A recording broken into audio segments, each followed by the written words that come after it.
வணக்கம். இன்று நம்மை மிகவும் நெருக்கமாக சேர்ந்திருக்கும், ஆனால் நாம் காப்பாற்ற தவறிவிட்டால் நாளை தலைமுறையிடம் இல்லாமல் போகக்கூடிய இரண்டு சொற்கள் பற்றி பேசப்போகிறேன். பசுமையும் பாரம்பரியமும். ஆம், இன்று நான் பேசப்போகும் தலைப்பு பசுமையும் பாரம்பரியமும். பசுமை நம் உயிர் மூச்சு. பசுமை என்பது வெறும் பச்சை நிறம் அல்ல, அது உயிர், அது சுவாசம், அது நமக்கு கிடைத்த இயற்கையின் அரிய பரிசு. எங்கள் பூமியின் இதயம் போல் இயங்கும் மரங்கள் காற்றை சுத்தமாக்குகின்றன. பறவைகள், விலங்குகள், மனிதர்கள் அனைவருக்கும் வாழ்விடமாக இருக்கின்றன. எங்கள் முன்னோர்கள் ஆறு, ஏரி, காடு, நிலம் ஆகியவற்றை தெய்வமாக கண்டு வழிபட்டனர். ஏனெனில் அவர்கள் அறிந்திருந்தது இயற்கையை காப்பது, வாழ்வை காப்பது என்பது. ஆனால் இன்று வளர்ச்சி என்ற பெயரில் மரங்கள் வெட்டப்படுகின்றன, ஆறுகள் மாசுபடுகின்றன, காடுகள் குறைந்து வருகின்றன. பசுமை அழிந்தால் நம் வாழ்வும் ஆபத்தில் ஆகிறது.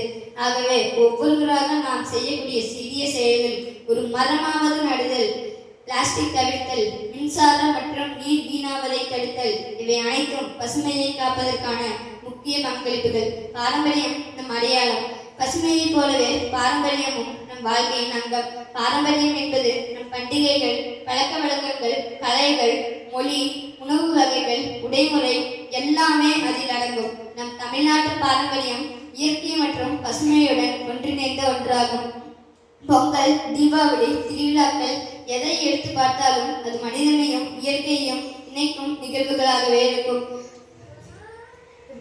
மாட்டு பொங்கல் நம் பசுமை வளங்களை காக்கும். விலங்குகளுக்கு நன்றி சொல்வது, மரமகள் பூஜை, மரங்களை வணங்கி பாதுகாப்பது, இவை அனைத்தும் நம் முன்னோர்கள் இயற்கையுடன் ஒன்றி இணைந்திருந்ததற்கான சான்றுகள்.